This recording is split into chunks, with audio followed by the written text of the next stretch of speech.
Muchas gracias por venir a este debate. Aunque al ver el dibujo este del bosque tienes como cierto miedo, ¿no? Empezamos hoy un nuevo ciclo, que será el camino de 3 sesiones, con el título genérico de Agricultura y Seguridad Alimentaria. Y empezamos hoy precisamente con el tema quizá más de moda, más complicado, que el tema de los transgénicos. Sabemos que desde el Neolítico, desde que el hombre es hombre, está manipulando genéticamente a otros seres en su beneficio. De hecho, es probablemente la base de la agricultura.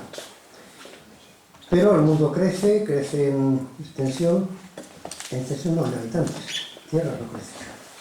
Y los habitantes, incluidas las personas, pues comen. Por tanto, hay que mejorar la agricultura, hay que mejorar la producción de alguna forma. El problema es que actualmente esa manipulación genética histórica se realiza en laboratorios, es la biotecnología, la ingeniería genética, y de ahí nacen los llamados cultivos transgénicos. Y aquí nace la tensión entre la necesidad de conseguir más y mejores producciones agrícolas y los medios empleados para ello. Es cierto que el mismo concepto de manipulación genética, al menos entre quienes no sabemos nada de esto, no somos técnicos ni científicos, nos produce no solo perplejidad y desconfianza, sino temor. Pues seguir nuestra imaginación, cuando hablamos de manipulación genética, pues piensa en Frankenstein, o en aquel Igor que aparecía en la película, con los ojos ojipláticos, y aparece una imagen de ese mercado, que es como una especie de monstruo que se encuentra por ahí, o las multinacionales, que son otros monstruos, y insaciables. Y entonces nos quedamos quietos, no sabemos nada, qué hacemos, transgénicos buenos, malos, es necesario para de comer a la humanidad o no. El tema no es fácil, ni siquiera es un tema inocente, porque como es habitual en esta sociedad del desconocimiento hecho en papel prensa, en el debate se mezclan elementos distintos a los científicos, elementos que tienen poco que ver con la técnica, con el rigor, en relaciones típicas creadoras de la alma social. Por eso, aquí en la Económica, hemos querido recurrir hoy a dos personas que, aunque de perfil muy distinto, tienen conocimientos, tienen una probada honestidad intelectual y tienen un rigor científico reconocido. Probablemente su visión del problema sea distinta, o divergente, o diversa, pero estamos seguros de que será absolutamente rigurosa, respetable y, por supuesto, desinteresada. Y eso de desinteresada no es tan habitual como sería de desear en esta sociedad de tertulianos saberlo todo y de insaciables tragasubvenciones. La doctora en biología, doña Juana Labrador Moreno, conocida por algún, bueno, ya me he explicado, pero por algún desconocido arcano familiar como Charo, profesora de agroecología en la Facultad de Ingenierías Agrarias, y ha sido presidenta de la Sociedad Española de Agricultura Ecológica y directora de la Revista Técnica de Agricultura Ecológica. Es una autoridad reconocida en la materia que nos honra hoy en esta casa con su presencia. Muchas gracias. Chao, Juana. Y don Ramón de Arcos Nieto Guerrero, ingeniero agrícola, biólogo, también antiguo profesor de la Escuela de Ingenierías Agrarias, alto ejecutivo de sociedades financieras y de Facilidad Agrícola como Apores y la Caja Rural de Extremadura, y en este momento reconocido y afamado pintor y miembro, por supuesto, de esta sociedad. Es pintor, pero como decían en las biografías de los antiguos obispos, cuando tenían manos de un empleo, es pintor pero sin mengua de báculo, porque a pesar de eso sigue aficionado a la divulgación científica, etc. El arte se va a desarrollar de una manera muy simple. Primero van a poner un PowerPoint con el estado de la cuestión, después cada uno de los participantes va a tener un turno de 10-15 minutos, o lo que ellos quieran, y después sencillamente, sin ningún orden, pues debatirán entre ellos y con todos ustedes, pues el tiempo que sea necesario. Hombre, pregunto, pero yo creo que a las 9:30, 9:30, pues en un momento de tomar una cerveza. Parece bien. Pues nada, muchas gracias.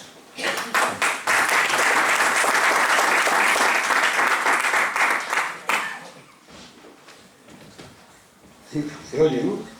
El cacharro mío ya se oye. Bueno, gracias. Gracias en primer lugar a la Sociedad Económica de Amigos del País de Badajoz por darnos la ocasión de poder debatir sobre estos temas que en un grado mayor o menor a todos nos ocupan o nos preocupan en algún momento. Están en la actualidad del día a día y la alimentación es una actividad que nos ocupa todos los días, por lo menos 2 o 3 veces, y que sigan preocupándonos. Tenemos una presentación muy cortita del estado de la cuestión sobre los transgénicos y la salud. Se trata de situar el tema y de que sepamos de lo que estamos hablando. Iniciamos aquí, esta es, como decía Alfredo, la pintura siempre me ocupa un poco, pues, este es un fragmento de un cuadro de Bosco donde se representan bien los miedos que tenemos la humanidad y los peligros. Depende, para unos son miedos infundados, para otros son peligros reales, pero bueno, un poco lo que pretendía representar es eso. El debate de los transgénicos, por supuesto, está enmarcado dentro de otro debate más general, que es si los alimentos naturales tienen que ser naturales, los alimentos naturales son o no, ¿qué son los alimentos naturales? Y ese debate es donde enmarca el tema ya concreto de los transgénicos. Este es un cuadro de Velázquez que se llama La vieja friendo huevos, que a mí me parece un cuadro precioso porque muchas veces decimos naturales, ¿no? Lo que hacían nuestros abuelos, lo que hacían nuestras abuelas, bueno, situaríamos ahí. Otra cuestión importante cada vez que hablamos de alimentos es que los alimentos son algo más que ingerir nutrientes. Los alimentos tienen para nosotros muchas representaciones más allá de la nutrición, como es la cuestión simbólica, representa lo que somos, incluso las creencias que tenemos. Este cuadro es de Caravaggio, que es la cena de Mao. Es cuando se aparece Jesucristo después de muerto a 2 de sus apóstoles y crea o funda, instituye el sacramento de la comunión. El cuadro tiene mucha simbología porque la manzana simboliza el pecado. Digo, toda esa cantidad de cosas que tienen los alimentos. La manzana el pecado, la granada la pasión, el pan, el vino y el agua, que sabemos que representa la vida y la transmisión de la vida entre nosotros, ¿no? El compartir. El cuadro este fue polémico en su época, aunque parezca ahora muy conservador. Bueno, los transgénicos pretenden mejoras técnicas de cultivo, mejoras de la composición nutricional, o mejor, en líneas muy generales, o mejoras tecnológicas para la industrialización. Gran parte de los problemas de los transgénicos derivan de las técnicas que se usan para producirlos. Se trata de poner un fragmento de ADN que contiene información válida de una planta en otra, de un ser vivo en otro. No es de una planta a otra necesariamente de un ser vivo a otro. La importancia que tienen los transgénicos es que las modificaciones genéticas a las que teníamos acceso los hombres, las personas, hasta hace poco, tenían unas barreras que eran las barreras específicas. O sea, solamente se podían dar cruzamientos o bien entre seres de la misma especie o entre especies muy próximas, y de ahí no se podía pasar.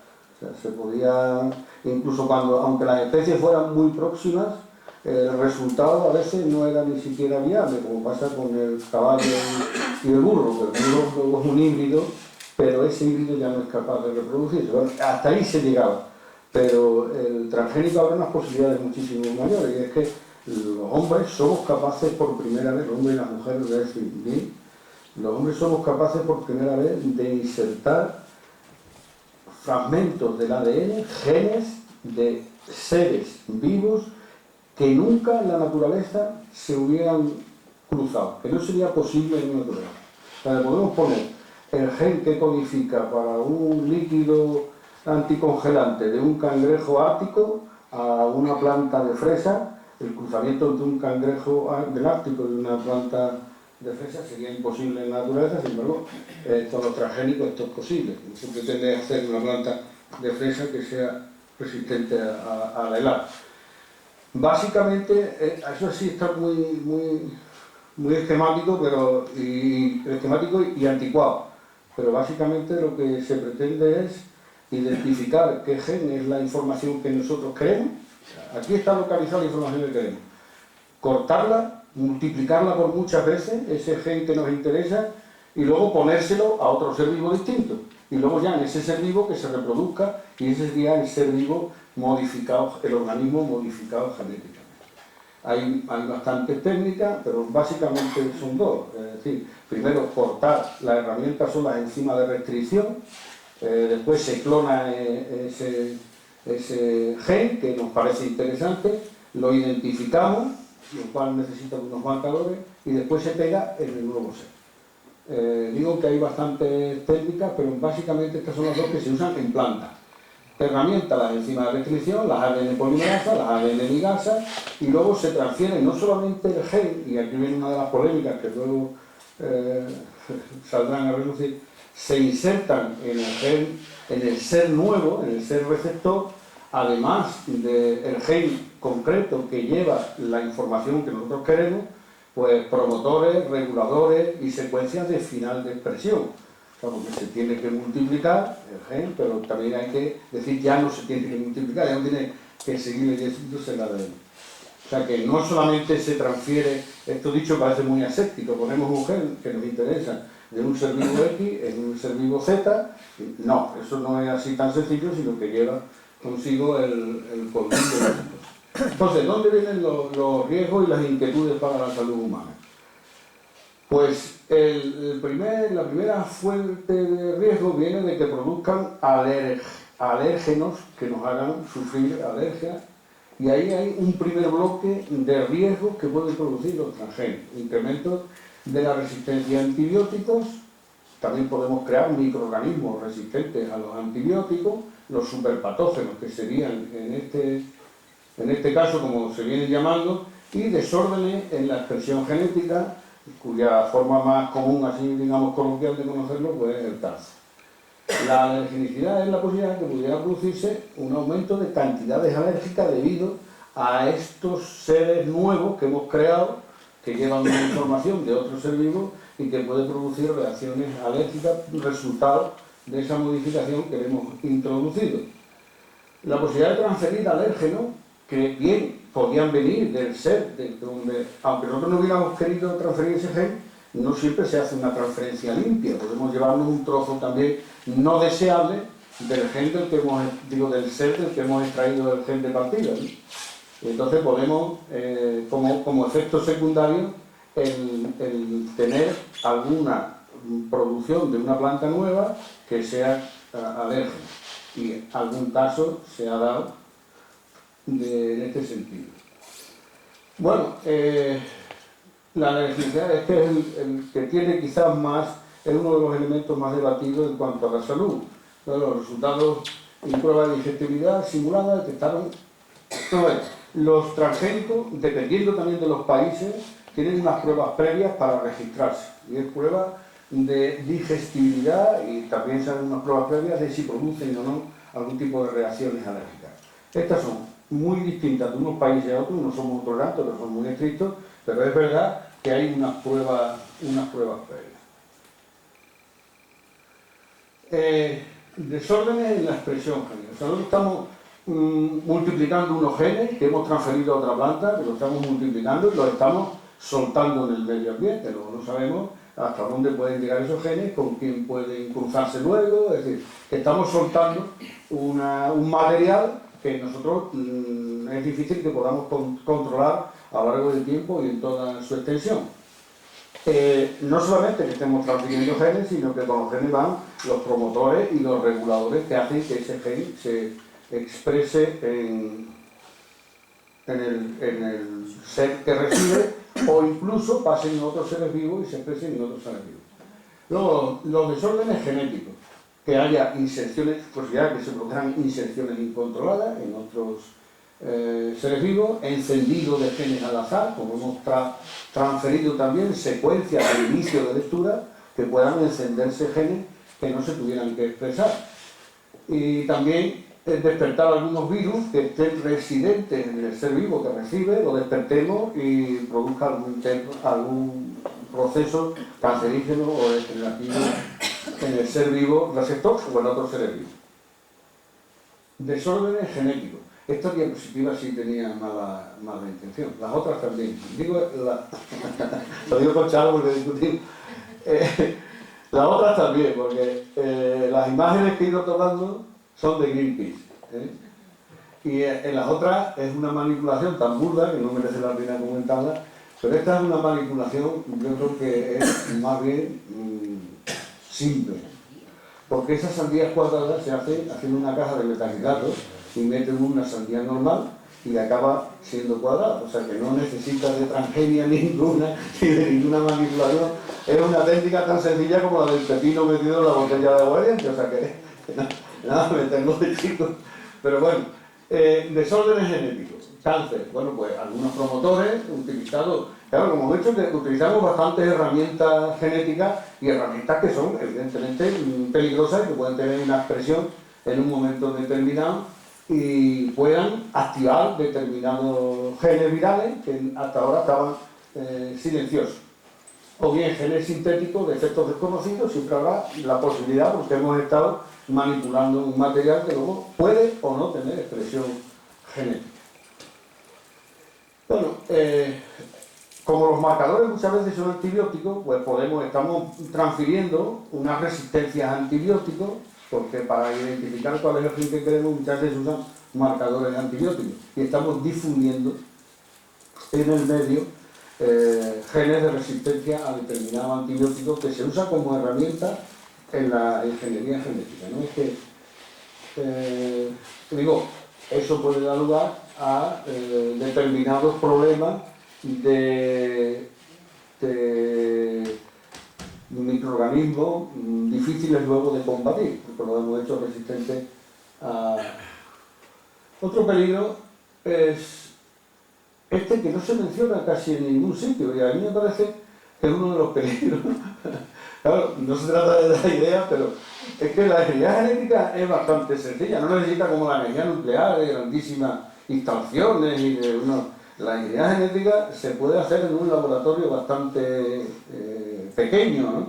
Y claro, lo mismo que se le transfiere a un ser vivo, pongamos por caso, la proteína de la insulina humana para luego producir proteína pues en un tanque de fermentación, se le puede transferir alguna toxina, una biotoxina, y conseguir un producto modificado genéticamente que a la vez sea venenoso. O sea, igual que le transferimos al maíz la toxina para el taladro, le podríamos transferir al maíz una toxina para el ser humano, ¿no? Con lo cual podríamos estar creando, potencialmente se pueden crear alimentos transgénicos tóxicos.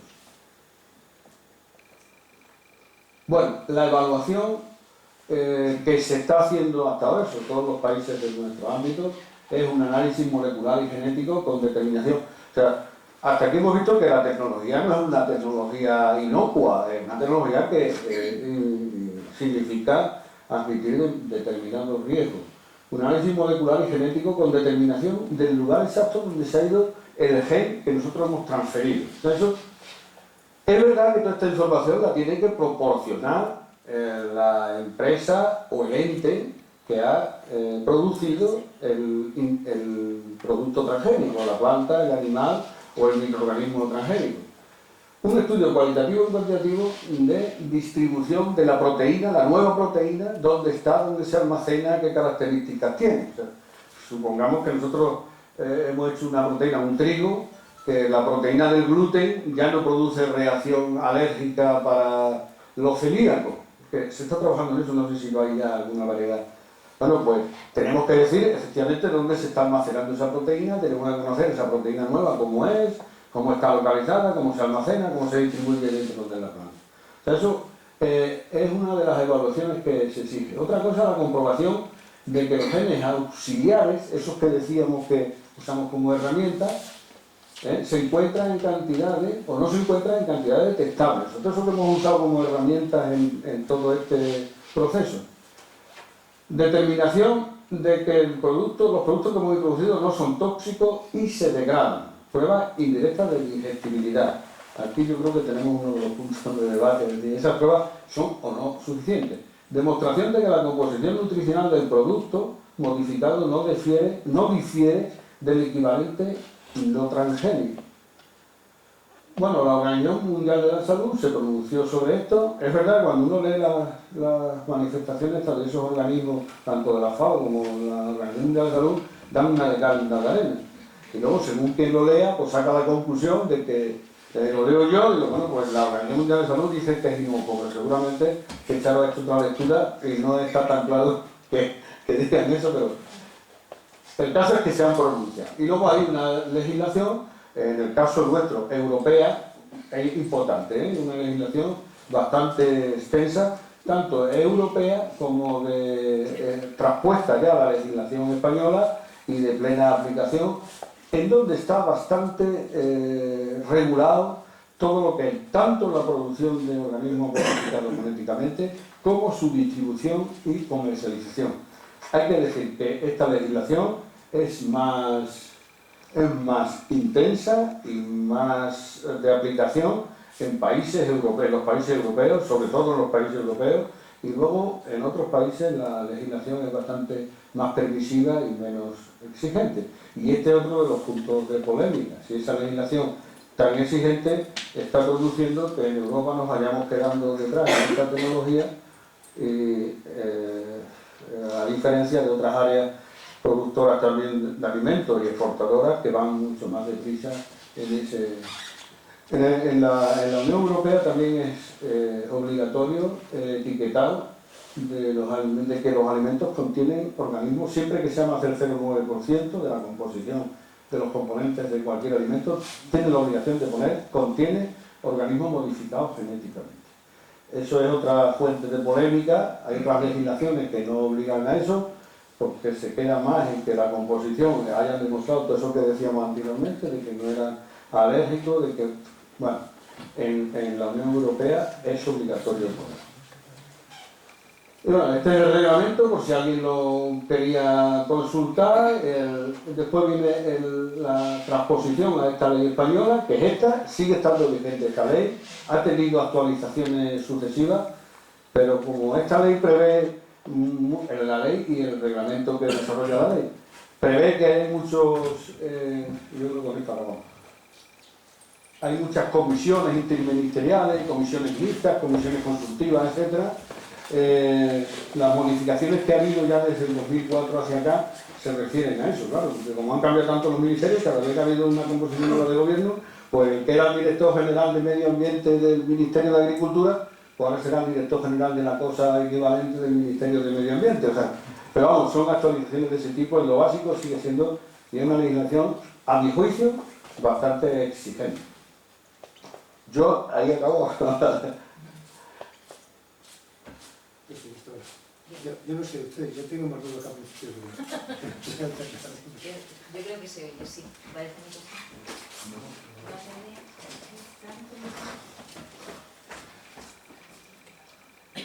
Quedar un poquito más.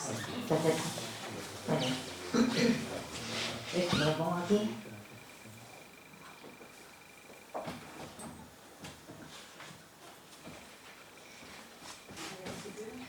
Sí. ¿Pero me dejas? Muchas gracias por tu charla, porque ha sido muy ilustrativa. Bien, voy a tener a Alfredo de espaldas. Alfredo, lo digo porque si hay que dar collejas, mejor tener a Ramón de espaldas a ti. Bien, muchas gracias a la Sociedad Económica de Amigos del País por abrir el turno a un tema tan interesante como puede ser el de hoy, pero sobre todo el de los alimentos. Yo cuando iba a venir estaba muy nerviosa porque no conocía tampoco en qué sitio me metía, y también por otra cuestión, porque ya de mayor me ha hecho muy mayor y no estoy nada beligerante. A lo mejor con 3 copas sí, pero en plan así, sin anestesia, sin nada. A Ramón lo conozco hace más de 30 años.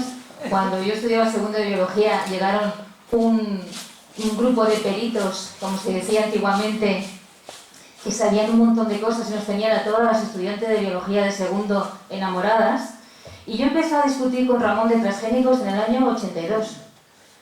Siempre he intentado convencerle y ya ha llegado un momento, entre los calores de la menopausia y que Ramón se dedicó más a la pintura y que a mí me la traía al fresco convencerle, que dejé de hacerlo.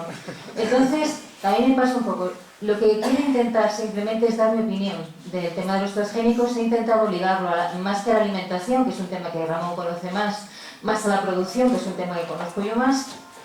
No soy una experta en genética, eso tengo también que dejarlo claro, mi especialidad es la agroecología, pero lo que quiero intentar simplemente es aclarar algunas dudas que me han ido surgiendo a la hora de preparar esto, porque no pensaba prepararlo, que llegamos al acuerdo, Ramón y yo, de que esa iba a ser la introducción y no preparábamos nada, pero conociendo aquí a Ramón yo sabía que tenía artillería para rato, así que yo preparo algo muy cortito.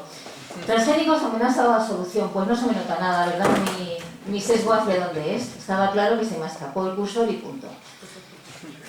Esto que dice la FAO, que la FAO es un referente, lo puede decir cualquiera de que nos encontremos ahí abajo en cualquiera de nuestras calles de Badajoz. La ciencia no puede declarar que una tecnología está completamente exenta de riesgos. A partir de aquí ya sabemos que estamos utilizando una tecnología que tiene sus riesgos. Bien, para hacer un mapa de lo que significan los transgénicos en el mundo, pues también es muy significativo saber que hay 28 países que destacan por la producción de transgénicos, 8 industrializados y 20 en vías de desarrollo, que en este momento, en el 2014, porque en el 2016 no he encontrado datos, tenemos un total de 181 millones de hectáreas y 18 millones de agricultores cultivan transgénicos, pero me llamó mucho la atención, el 90% de ellos son pequeños productores.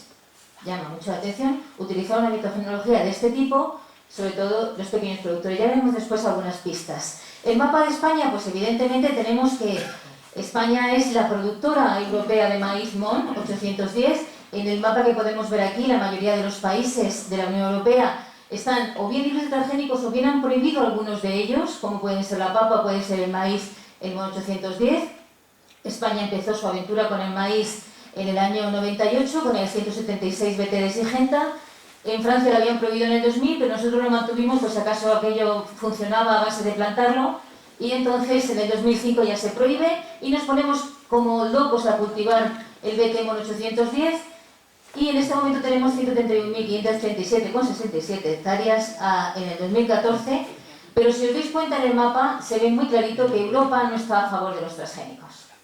Por alguna razón, la regulación europea, que es de las más estrictas, como muy bien decía Ramón en ese aspecto, también tiene muy en cuenta que hay una gran cantidad de incertidumbre en relación a las semillas transgénicas.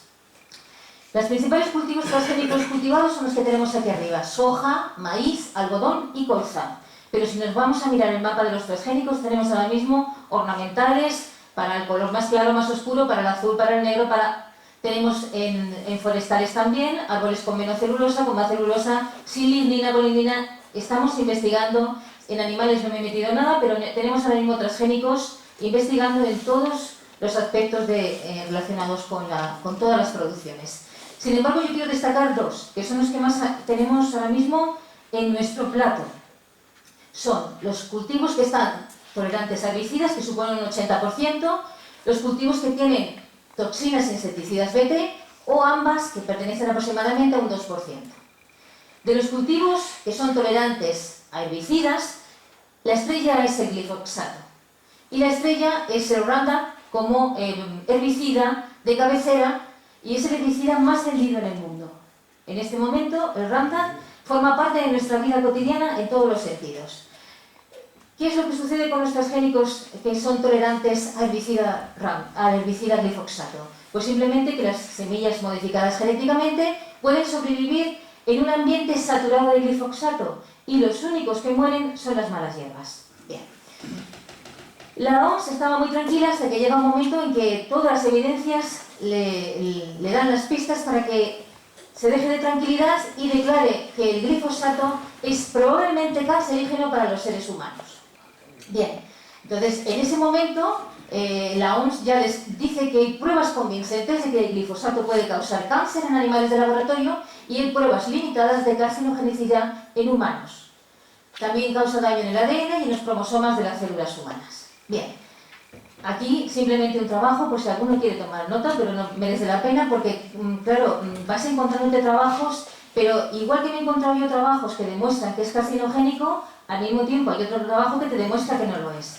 De manera que cada uno de vosotros sacáis las conclusiones que queráis. Yo tengo muy claro que el trabajo de esta gente que ha demostrado la exposición ambiental por glifosato y determinados tipos de cáncer en la Universidad de La Plata, en Argentina, era muy interesante, me lo he leído perfectamente entero porque además estaba en castellano y venía muy clarito esa asociación. Bien, para aquellos que estén más tranquilos, decirles que la Agencia Europea de Seguridad Alimentaria considera poco probable que provoque cáncer en humanos. Y de hecho, tampoco probable que la Comisión Europea ha renovado 18 meses el permiso para su uso, para seguir usando glifosato, a pesar de las enormes evidencias que hay.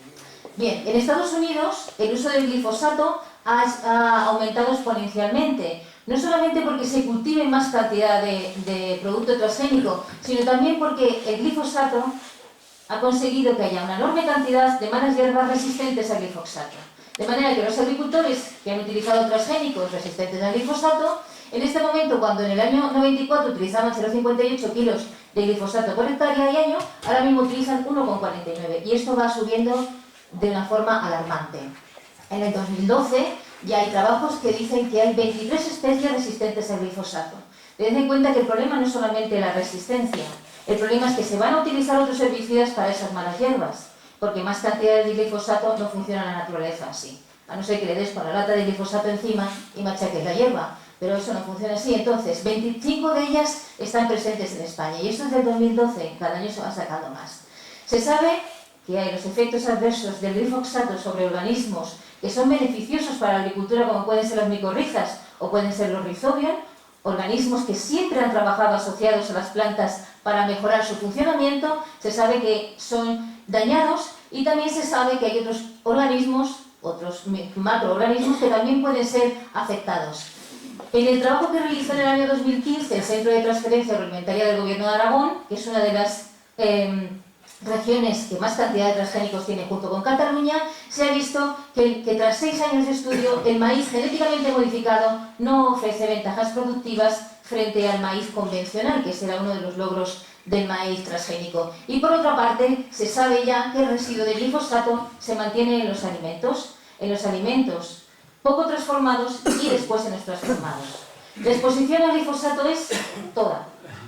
En nuestros jardines hay glifosato, en los colegios se utiliza como un herbicida, y de hecho cuando yo me puse que se utilizara en el instituto de mis niñas me llamó la atención el director por meterme donde no me llamaban, y puedo decirlo públicamente porque se lo dije que lo iba a decir. Hay una exposición directa también durante el trabajo para los agricultores y para aquellos que trabajan en parques y jardines. Tenemos en nuestra atmósfera gran cantidad de partículas de glifosato, y eso se ha estudiado enormemente a través de la contaminación también por aerosoles, a través de la alimentación, las vías por las que utilizamos este producto, que es carcinogénico, y que además no se sabe si es un disruptor endocrino, pues son múltiples.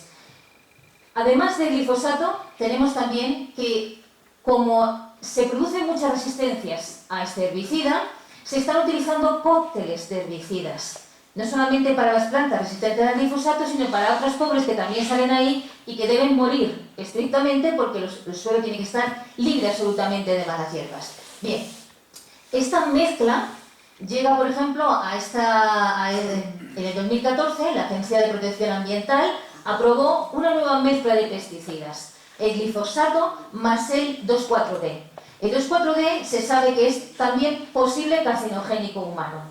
Está en el grupo 2B, en el que también está el lindano, que es un pesticida muy carcinogénico.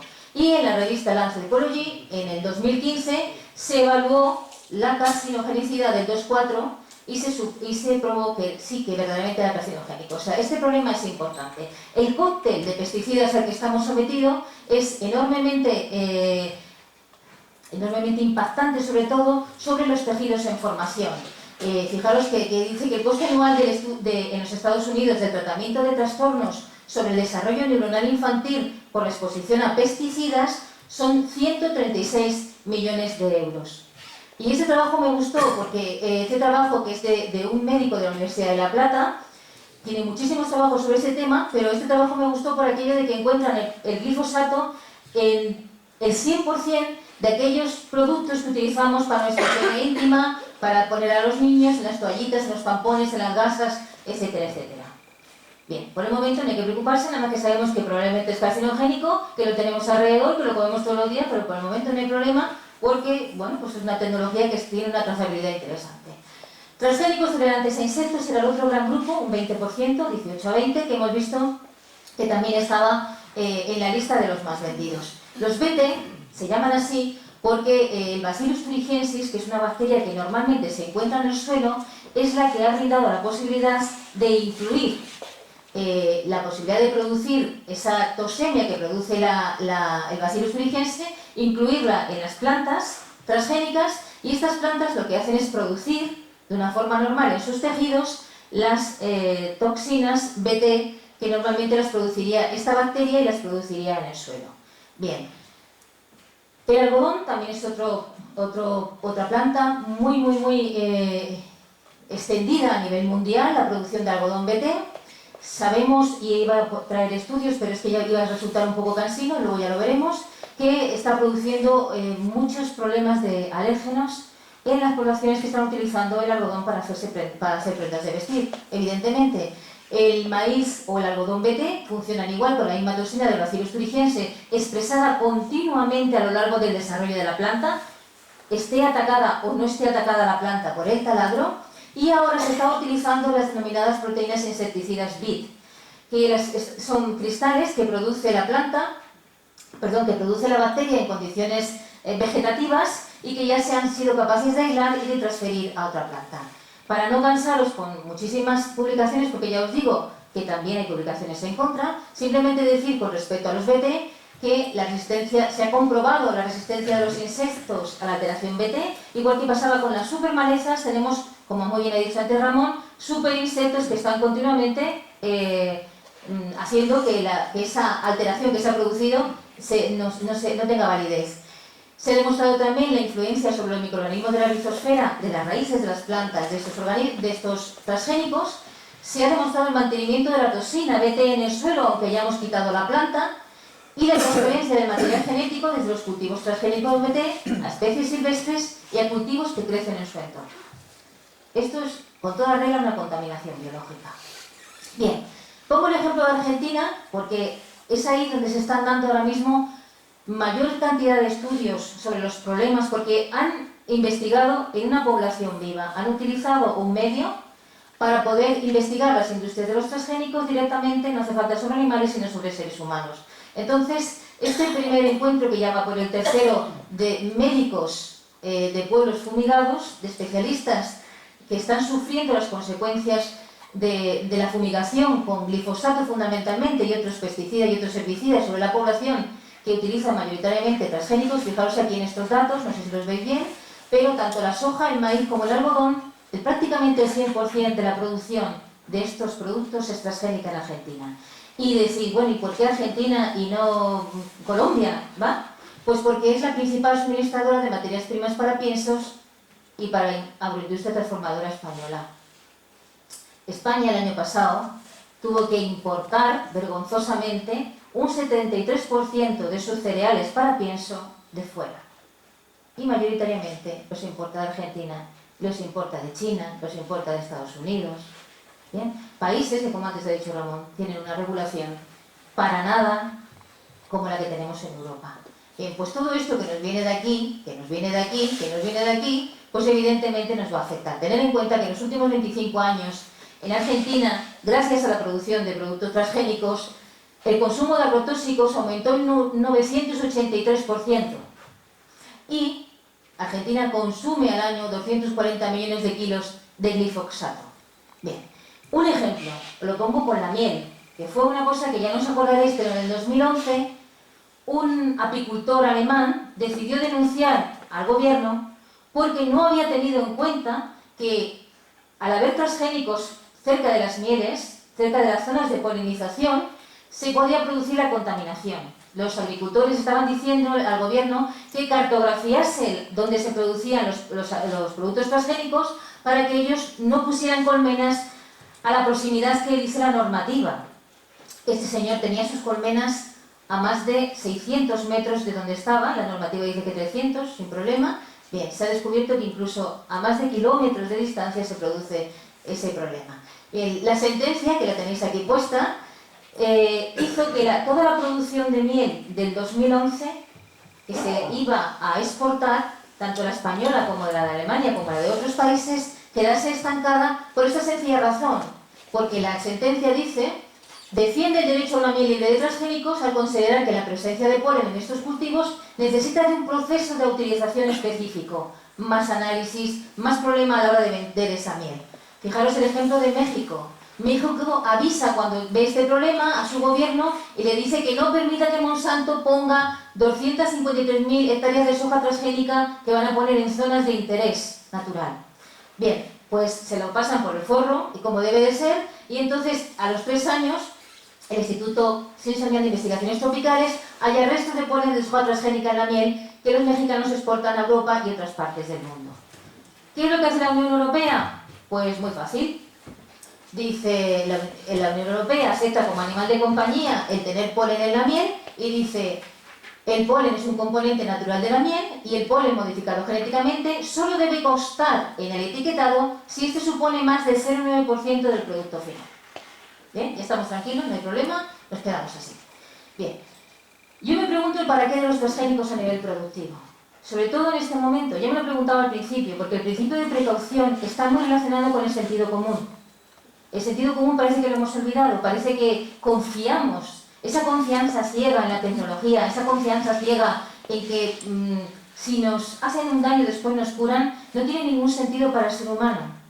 Porque si fuésemos tan confiados no tendríamos los niveles de estrés que tenemos y los niveles que estamos teniendo también de problemas relacionados con ese estrés. Entonces, esa confianza tonta no la entiendo y por eso me pregunto el para qué de los transgénicos.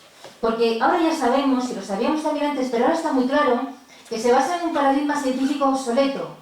Utilizan tecnología totalmente diferente de los métodos de mejora vegetal. Pero el paradigma obsoleto es que ellos consideran que un gen expresa una propiedad determinada, un fenotipo determinado, sin que intervengan otros genes que están allí también, ni el medio ambiente. La epigenética ha demostrado que eso es un bulo, como cualquier otro, de los que salen por ahí. Y entonces, ahora me vais a decir, ¿pero es que son tontos los de la industria transgénica? No, nos tienen entretenidos. Cuando yo suelto al medio ambiente millones y millones de toneladas de un organismo genéticamente modificado y encima lo tengo patentado, no me importa que se contamine. Luego cobro los royalties. Hay un montón de agricultores que han sufrido esa contaminación en Estados Unidos y están en juicio por utilizar semillas transgénicas sin pagar los derechos a Monsanto. Pero aparte de eso, hay otra cuestión. Mientras nos tengan entretenidos con toros, fútbol y demás cosas, es decir, con el paradigma científico obsoleto, no nos fijamos en la nanotecnología, que es algo que está ahí. Y no estamos hablando de ello ni regulándolo. Y eso sería otro tema interesante para tratar aquí también. Y podemos hacer incluso una cata para entretenernos. Bien, para los agricultores, el aumento de resistencia de insectos, de malas hierbas, el monopolio de las semillas que incrementa los precios, la escasa diferencia de productividad, junto con las restricciones comerciales que se irán produciendo, reducen su competitividad económica. Cuando Francia diga que no quiere nada de producto español porque puede estar contaminado por OGM, a ver cómo le entramos fresas en un momento determinado. O las mieles, somos el primer productor de miel de Europa. ¿Bien? Todo eso puede suceder. ¿Por qué no va a suceder? ¿Y qué hacen nuestros agricultores? ¿Le dicen a Monsanto que por favor le dé las perras que ellos han perdido? ¿O le piden al gobierno que devuelva su dinero? Eso no está en ningún sitio. Por otra parte, la producción de semillas transgénicas aumenta las posibilidades de contaminación química y biológica. No nos damos cuenta de lo que estamos teniendo entre las manos. La contaminación química es algo tremendo. No nos fijamos porque no está claro que sea una de las causas la contaminación química de nuestros alimentos, de nuestro deterioro a nivel de salud. Pero bueno, está ahí. Pero es que la contaminación biológica reúne una serie de requisitos: rapidez, adaptación y evolución. La vida es así, como decía una serie de dibujos animados, que a mí me gustaba mucho. Es que la vida necesita esto para adaptarse, y cuando yo pongo un transgénico en el medio se adapta, y se convierte en lo que es o en otra cosa. ¿Bien? Y por otra parte, y pongo ahí un stop, los beneficios económicos para las multinacionales siguen siendo enormes. La economía del bien común brilla por su ausencia. No pensemos que nos están regalando nada. A mí me parece muy bien que las empresas ganen dinero. Me parece perfectísimo, pero no a mi costa. Bien. Las empresas de transgénicos tienen una manipulación con las empresas, con la política y con la ciencia enorme, y está demostrado. Las puertas giratorias, el hecho de que haya políticos que después de ser unos políticos renombrados se metan en empresas biotecnológicas, todo ese tipo de cosas las vemos todos los días. Hay un bombardeo mediático sobre las bondades de los OGM, y cuando no lo hay meten miedo. Si no tienes OGM, pues probablemente los países pobres no puedan comer. Pero si estamos así todo el día bombardeados de miedo, no nos podemos mover. Todo, el telediario lo pones y ya está, no hay ningún problema. Yo tengo que hacer verdaderas... Me da miedo que tú no estás viendo. No, yo no intento meter miedo. Eso sí que es miedo. Mira, cada vez que me metía en un tema, había unas imágenes fantásticas. Los trabajos que han realizado los científicos antitransgénicos son llamativos porque los ratones tienen unos tumoracos tremendos. Y digo, voy a ponerlas. No he querido mostrar ninguna imagen que contribuya a lo que hace el telediario, aumentar nuestro nivel de admisibilidad de horrendidades. Que eso no está en la Real Academia, pero es una frase así. Porque estamos ya llegamos a un nivel en que nuestro sistema mental nos permite ver cada vez más atrocidades sin llegar a tener ningún tipo de manifestación vital. No quería hacer eso, por eso no os estoy metiendo miedo. Estoy diciendo la realidad. Dime tú si alguna de las cosas estas no son ciertas. Hay una campaña de descrédito, y perdóname si alguno se te molesto, pero es que yo soy así de burra. Hay una campaña de descrédito y distorsión de evidencias avaladas por la ciencia al uso. Nos pasa igual en la agricultura ecológica. Cada vez que nos descuidamos nos sale uno diciendo las maldades de lo que estamos haciendo. Pero aquí pasa igual. Hay muchas compañías que pagan muy buen dinero a muchísimos científicos y están trabajando para ellas, pero eso no pasa nada, es normal. Pero eso está ahí. Las compañías de descrédito, distorsión de evidencias están ahí. Hay uniones empresariales ventajosas. Ahora mismo Bayer ha comprado Monsanto. Le hará falta Bayer Monsanto, pero medicamentos, semillas y fitosanitarios es un plus fantástico para poder manejar la salud de la población, para poder manejar el hambre, para poder manejar muchas cosas. Tienen un buen posicionamiento en países en desarrollo. ¿Por qué? Porque las restricciones normativas son escasas, hay poca investigación, los gobiernos son débiles, por eso el 90% de los productores son de países en desarrollo. Y por otra parte, tenemos dos cosas más y termino con esto. Las nuevas biotecnologías están protegidas por patentes y otros derechos de propiedad intelectual. Este es uno de los mayores crímenes que la normativa ha permitido, que la legislación ha permitido, el que se patente la vida. Ellos pueden, porque tienen dinero, estudiar los genomas, ellos pueden hacerse con una información muy valiosa, y no solamente con la información, sino con potenciales, porque las semillas y no el agua van a ser el verdadero problema del futuro. Y por otra parte hay una cuestión muy interesante también. Los estudios científicos y los debates políticos para cuestionarla van a fuego lento, mientras que la aplicación de la biotecnología en la agricultura es rápida y agresiva. Mientras nosotros estamos hablando aquí, ya hay regularizados 10 organismos modificados genéticamente, ya están patentados, ya está todo ese tipo de cosas. Y mientras tanto, os quiero simplemente poner un ejemplo. Todos sabéis lo que son los contaminantes hormonales, los disruptores endocrinos que forman parte de los cócteles químicos que utilizamos para cultivar transgénicos. Lo sabéis más porque en el año 2011 se prohíbe el bisfenil metil, el bisfenil A, que era un componente de los plásticos de los biberones. Entonces, cuando se dan cuenta de los problemas que está ocasionando el hecho de calentar los biberones y de exponer al bebé al bisfenil metilo, pues entonces deciden que lo quitan del medio porque es un disruptor endocrino. Y en ese momento, y gracias a un médico español, que era Nicolás Olea, en ese momento empiezan a trabajar sobre los pesticidas que tienen capacidad para alterar hormonalmente nuestro sistema endocrino. En animales también, en plantas no, porque tienen un sistema muy complejo a nivel hormonal. Casi toda la planta produce hormonas y entonces nos centramos en animales y en seres humanos. Fijaros aquí dos ejemplos. En el año 2013, la Agencia Europea de Seguridad Alimentaria, que no es Greenpeace evidentemente, dice que el 45% de los alimentos en Europa tienen restos de pesticidas. Niveles mínimos que sumados no sabemos lo que hacen porque están individualmente estudiados. Y el 2,6% supera límites legales. Y en el 2017 dice que el 73% de los pesticidas encontrados en las aguas superficiales francesas son disruptores endocrinos. Tenemos un reglamento, el 11.7 del 2009, que prohíbe expresamente el uso de plaguicidas que sean disruptores endocrinos porque pueden afectar al sistema hormonal. Bien, entonces, se dice que estos disruptores representan una amenaza global y la Organización Mundial de la Salud dice que en su trabajo Estado de la Ciencia sobre disruptores endocrinos dice de que no hay duda de que los disruptores endocrinos, los pesticidas disruptores endocrinos, contribuyen al aumento de las cargas de enfermedades crónicas relacionadas con la obesidad, la diabetes, la reproducción, enfermedades tiroideas, cánceres, las funciones neuroendocrinas y